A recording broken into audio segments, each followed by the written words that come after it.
Pemerintah akan memberlakukan pajak pertambahan nilai (PPN) sebesar 12% mulai tanggal 1 Januari tahun 2025. Itu setelah Presiden Prabowo Subianto secara resmi mengumumkan kenaikan PPN dari 11% menjadi 12% di Gedung Kementerian Keuangan, Jakarta Pusat, Selasa, tanggal 31 Desember tahun 2024, sore. Namun, Prabowo menegaskan bahwa kenaikan PPN tersebut hanya berlaku untuk barang dan jasa mewah. Karena itu seperti yang sudah saya sampaikan sebelumnya dan telah berkoordinasi dengan DPR hari ini pemerintah memutuskan bahwa kenaikan tarif PPN dari 11% menjadi 12% hanya dikenakan terhadap barang dan jasa mewah, kata Prabowo. Adapun barang-barang tersebut, yaitu barang dan jasa tertentu yang selama ini sudah terkena PPN barang mewah yang dikonsumsi oleh golongan masyarakat berada. Misalnya, jet pribadi, kapal pesiar, hingga rumah mewah. Pesawat jet pribadi itu tergolong barang mewah, dimanfaatkan atau digunakan oleh masyarakat papan atas.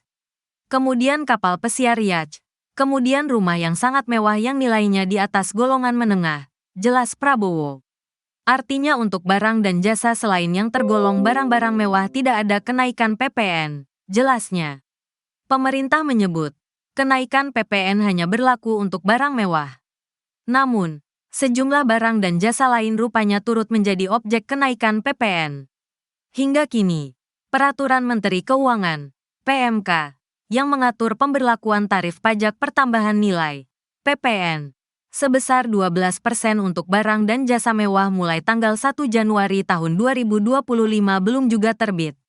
Padahal PMK ini diperlukan sebagai aturan teknis pemberlakuan PPN 12%. Sejak awal, kenaikan PPN menjadi 12% mendapat penolakan luas dari masyarakat.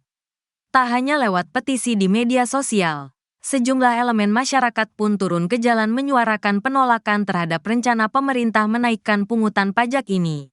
Kebijakan ini diprediksi akan memicu lonjakan harga barang dan jasa, yang berpotensi mengubah pola konsumsi masyarakat.